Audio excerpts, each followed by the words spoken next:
The Ibis Ripley comes with a really light shock tune. In fact, it's so light that I'm blowing through all of the travel several times every ride. So in today's video, I've got a little bit of work to do to get this dialed.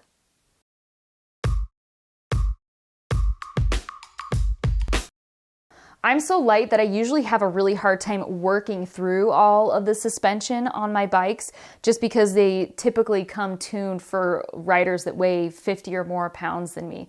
But it's kind of cool because Ibis offers a really light tune for their small and mediums. They also have kind of more of a standard tune. Then they recommend that one for the large and extra large bikes. You know, for me, the sweet spot is if I'm using all of my travel, every 1 to 3 rides, that's about right. I don't want to never be using it, otherwise that tells me that it's not quite set up right for me. I'm used to removing volume spacers from my fork and shock on my bikes, but today's going to be a little bit different because I'm actually going to be putting a larger volume spacer in this shock. For today's project, I'm going to need the volume spacer kit for the Fox Float DPS, and that is right here. This came from Competitive Cyclist. CompetitiveCyclist.com has actually sponsored today's video, so if you head over there and use the code DustyBetty15, it will get you 15% off your first order. I love Competitive Cyclist because they carry pretty much all my favorite brands, all of the gear that I head out with every single ride, it's there. So whether you're looking for, a volume spacer kit for your particular shock, they can help you with that. You're looking for your next bike, some pieces of gear or apparel for the coming season, Competitive Cyclist has it all covered. They have a ton of inventory.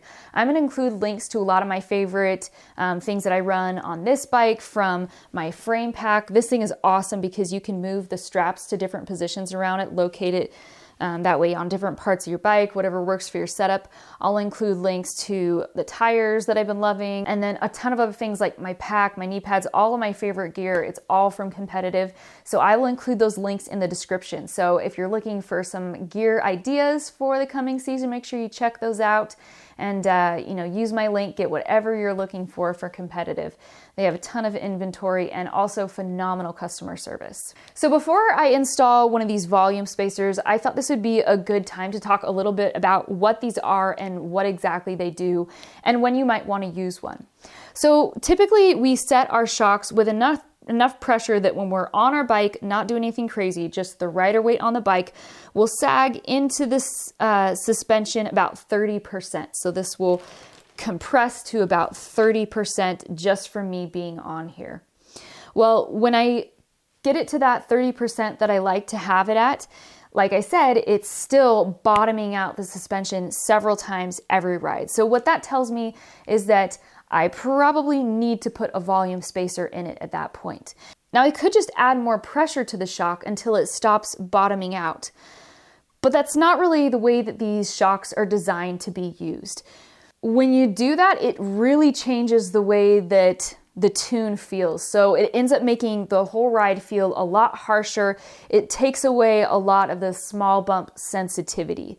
So adding a volume spacer is basically going to take up some of the space that would otherwise be occupied by air in this shock. What that means is that as this compresses, it's going to amp up and it's going to give it a little more pressure toward the end of the stroke so that I'm not slamming in I'll still get all that softness early in the stroke, but as I work into it, it's going to amp up a little bit more. It'd kind of be like if you had a small balloon and a large balloon and you filled them both with 10 PSI, the little one, when you compress that PSI is going to go up quicker just because there's less volume to squish the air you have into.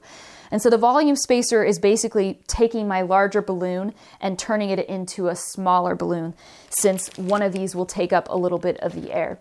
So I really like that. So they call that progressive when it gets a little bit stiffer, a little more resistance toward the end of the stroke. We call that progressive. And it's really nice. It's got a lot of snap to it. I may have to experiment a little bit. As you can see, this pack comes with a few different size volume spacers.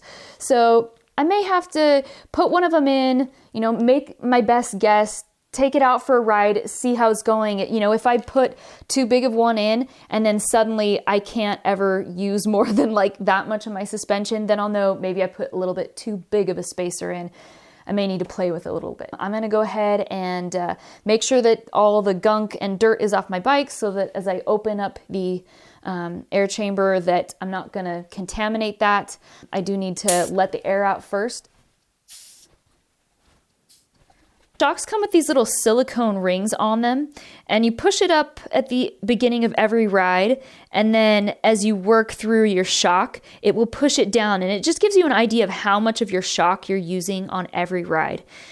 Now, one thing that's kind of handy to do when you first get a bike or a new shock on a bike is when you let all of the air out, see where bottom out actually is. Some shocks will actually completely push the ring all the way off of the shock, but others just get kind of close, which is how this one is. Some shocks might leave the ring on even a little bit more at bottom out, and it's just a really good thing to know if you're trying to understand exactly how much of your travel you're using on every ride. That's something you want to know, is where bottom out is on your shock. These do snap in there at the end. I just want to be careful. These are delicate things. I don't want to damage anything. Just going to gently grab that and pop it out.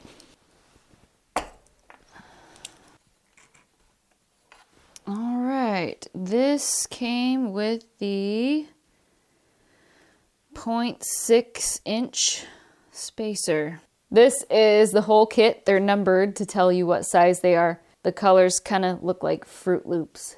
So I've only got two bigger than the one that's in there for my options. I've got the 0.8 inch and the 0.95 inch. I think I'm going to go with the 0.8, and then I'll just kind of monitor how much travel I'm using on my next few rides. And if I need to go bigger, I can go bigger. So this has this nice little area that this little disc or washer kind of thing is going to nest into. So I'll just put this on and nest the little washer down in there. Pull it up till it snaps in. There we go. Cool. If you're fighting really hard to get the threads up here, like you're pulling really hard against it and it wants to suck it back down, you're fighting the negative air chamber a little bit. There's still a little in there. So if you just like slide it up and down a few times, cycle it, that will help release some of that negative air, and then the threads will match up. Because what you don't want to do is start threading these in, get them a tiny bit threaded in, and then have it get sucked down and strip those bottom threads out. All right, now I need to add some pressure to this shock. I will be using my Lezyne digital shock drive. I love Lezyne products. They're built really nice, elegant designs, built to last. And this one is also small, so it's easy to carry on the go. I got this beauty at competitivecyclist.com, so I'll make sure I include a link to this in the description as well. Now, because we do have those positive and negative air chambers, once I get some air in, I'm gonna kind of push on the seat and try to cycle the air through those a little bit to equalize it so that I can get an accurate pressure reading. And when you do that, the pressure goes down a little bit, so you add a little more, cycle it a little more. I'll make sure that I get the sag set before I take this out on a test run. So if you have been having problems working through the travel on either your shock or your fork, if you're just not quite using that last bit of travel, or you're blowing through it several times in a ride, it might be time to swap out the volume spacer on your shock for something smaller or bigger. You can also, a lot of these things that I've talked about apply to your fork as well.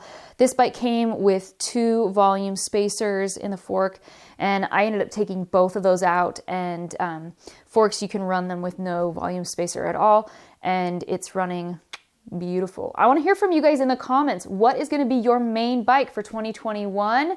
And what things are you doing to dial your setup to perfection? I want to hear from you guys. Thank you for watching. As usual, if you've enjoyed this video, check out a couple of these other Dusty Betty videos because you'll probably enjoy them too. Get dusty!